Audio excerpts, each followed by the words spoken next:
Cancel చేయండి అంటే మోడీ చేసేవాడు. ఈరోజు కూడా చంద్రబాబు అడిగితే, పవన్ కళ్యాణ్ అడిగితే మోడీ చేయడా నాకు చెప్పండి. ఈ ప్రభుత్వం ఎవరి మీద ఆధారపడి నడుస్తుంది? కేంద్ర ప్రభుత్వం. చంద్రబాబు, పవన్ కళ్యాణ్, కుమారస్వామి, నితీష్ కుమార్ వాళ్ళ సపోర్టుతో ఈ ప్రభుత్వం నడుస్తుంది. చంద్రబాబు తలుచుకుంటే ఇది ఇవాళ గంటలో ఆర్డర్ వస్తుంది. ఆయన తలుచుకుంటాడా? మరి పవన్ కళ్యాణ్ ఏమన్నాడు? విశాఖ ఉక్కు ఆంధ్రుల హక్కు అన్నాడు. ఇప్పుడు ఎక్కడున్నాడు? మనం ఇవన్నీ ఆలోచించాలి. ఎందుకు ఈ మోసాలు జరుగుతున్నాయి? మన ఓట్లను దండుకుని వాళ్ళు ఈ రకమైనటువంటి కార్యక్రమాలు చేస్తున్నారు. ఇక్కడ ఏ కులాధిపత్యమే ఈ రాష్ట్రంలో నడుస్తుంది. నువ్వు కాకపోతే నేను కాకపోతే నువ్వు సీఎం, బాబు కాకపోతే జగన్ కాకపోతే బాబు. ఇప్పటికే ఆ నేరేటివ్ ని బిల్డప్ చేస్తున్నారు. జగన్ బాబు పని అయిపోయింది, జగన్ వచ్చేస్తున్నాడు. అవునా కాదా? అనుకుంటున్నారా లేదా? దానిలో వాళ్ళు బిజీగా ఉన్నారు. మనం కూడా వాళ్ళ ఆటలో భాగమైపోయాం.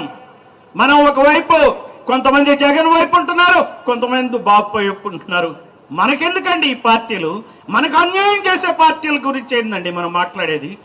ఇది అర్థం చేసుకోవాలా. అదానీ అన్న అతను పర్మనెంట్ సీఎంలో మారుతా ఉంటారు. ఇదోటి గమనించండి. అదానీ కృష్ణపట్నం పోర్ట్ జగన్ హయాంలో తీసుకున్నాడు. జగన్ హయాంలోనే గంగవరం పోర్ట్ తీసుకున్నాడు. గంగవరం పోర్ట్ నుంచి దారి విశాఖ స్టీల్ ప్లాంట్కి వేసుకుంటున్నాడు అదానీ. ఇదే అదానీ ఏం కావాలంటే అటు బాబు అయినా, ఇటు జగన్ అయినా, అటు మోడీ అయినా చేస్తాడు. ఇది గుర్తుపెట్టుకోవాలి మనం. ఇవి అదానీల ప్రభుత్వం, బాబులు జగన్ల ప్రభుత్వం కాదు. వాళ్ళ కోసం పనిచేసేవాళ్ళు వీళ్ళంతా. ఒక్కొక్క డీల్లో వేల కోట్ల రూపాయలు దండుకుంటున్నారు. మనకు తెలుసు అదానీ గురించి. మరి ఎక్కడైతే అమెరికాలోనే ఒక ఆరోపణ వచ్చింది, ఇక్కడ ఉన్న రాజకీయ నాయకులకు 1750 కోట్లు ఇచ్చారని. మరి 1750 కోట్లు ఆ రోజు నాయకులకు ముట్టిందంటే ఈ స్టీల్ ప్లాంట్ అమ్మితే ఎంత ముట్టుందో చెప్పండి. ఎంత ముట్టుంది? ఎన్ని వేల కోట్లు ముట్టుంది ఈ స్టీల్ ప్లాంట్ విలువ? మన వడ్డే శోభనాద్రీశ్వరరావు గారు చాలా పద్ధతిగా చెప్పారు. ఆయన 3 లక్షల కోట్లని. 3 లక్షలు కాదండి, ఇది 5 లక్షల కోట్లు. రేపు అదానీ తీసుకోగానే 10 లక్షల కోట్ల విలువైన ప్లాంట్. ఈ రోజు అదానీ ఆస్తి 12 లక్షల కోట్లయితే మన విశాఖ స్టీల్ ప్లాంట్ తీసుకుంటే ఇంకొక 10 లక్షల కోట్లు పెరుగుతుంది.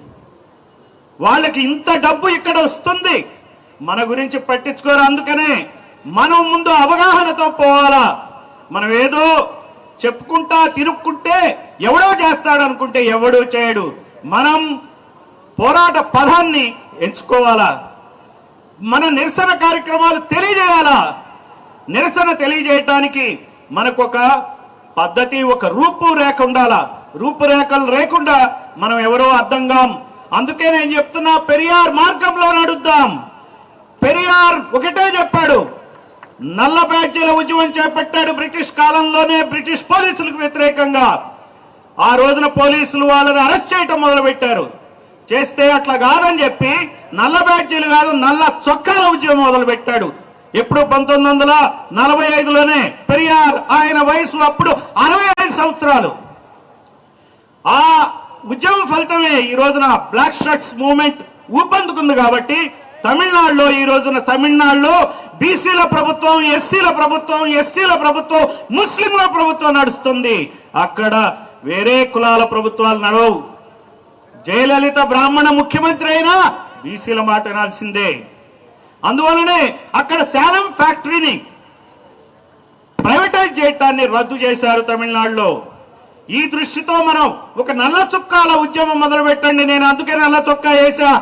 ఈ ప్రభుత్వంలో బీసీలకు జరుగుతున్న అన్యాయానికి నిరసనగా, ఎస్సీలకు జరుగుతున్న అన్యాయానికి నిరసనగా, ఎస్టీలకు జరుగుతున్న అన్యాయానికి నిరసనగా, ముస్లింలకు జరుగుతున్న అన్యాయానికి నిరసనగా నేను నల్ల చొక్కాల ఉద్యమం స్టార్ట్ చేశా.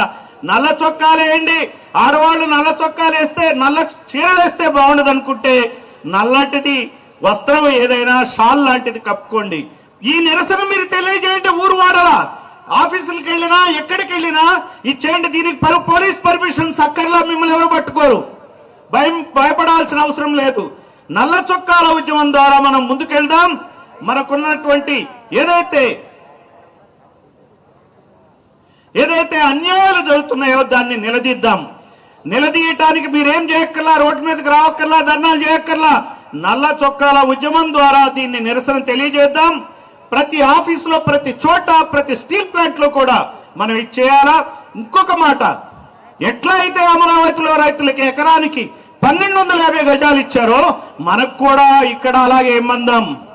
ఖాళీగా ల్యాండ్ చాలా ఉంది. ఇందాక శోభనాద్రీశ్వరరావు గారు చెప్పినట్టు భూమి కోసం మనం ఫైట్ చేద్దాం. ఆ ఫైట్ చేసే వరకు నేను మీతో ఉంటా. ఈ 64 గ్రామాలలో నేను కూడా మీ అప్పారావు గారితో, మీ నాయకులతో నేను కూడా తిరుగుతానని చెప్పి హామీ ఇస్తూ ఈ అవకాశం ఇచ్చినందుకు అప్పారావు గారికి, వారి మిత్రులకి, పరందామయ్య గారికి అందరికీ ధన్యవాదాలు తెలియజేస్తూ సెలవు తీసుకున్నాను. జై భీమ్, జై పులే. Thank you sir. ఇప్పుడు రిప్రజెంటేషన్ ఇస్తారు మన ఉక్కు నిర్వాసిత సంఘాల తరపున, మీ అందరి తరపున సార్కి. ఆయనకి ఫ్లైట్ టైం అయ్యింది, బయలుదేరుతున్నారు. ఇంకా మాట్లాడ సోదరులు ప్రతి ఒక్కరు కూడా వినపం. పెద్దలు వెళ్ళిపోయిన తర్వాత ఈ స్టీల్ ప్లాంట్ నిర్వాసుల కోసం ఎవరైతే బాధ్యతలు ఉన్నారో వాళ్ళు కూడా మాట్లాడతారు. దయచేసి ఇక్కడ ఉన్న ఈ నిర్వాసితులు ఎవరు కూడా వెళ్ళిపోకూడదు, లాస్ట్ వరకు ఉండాలి. మిత్రులారా, సారు ఇప్పుడు 5 గంటలకి ఫ్లైట్ ఉంది కాబట్టి సార్ ఒక్కరే వెళ్తారు. మనం సార్ తరపున, మన అందరి తరపున రిప్రజెంట్ చేస్తున్నాం. మనం ఏదైతే కాపీలు తెచ్చో అవన్నీ కూడా మేము ఏ గ్రామం ఆ గ్రామం తీసుకుంటాం. మెయిల్ ఐడియాకి సార్ మెయిల్ ఐడియా తీసుకుంటాం, మెయిల్ ఐడియాకి అందరూ పంపిస్తాం. కానీ మీటింగ్ అయ్యేంత వరకు అందరూ ఉండాలి. మిగతా వర్తలు అందరూ కూడా మాట్లాడతారు. దయచేసి అందరూ అర్థం చేసుకోవాలి. Thank you.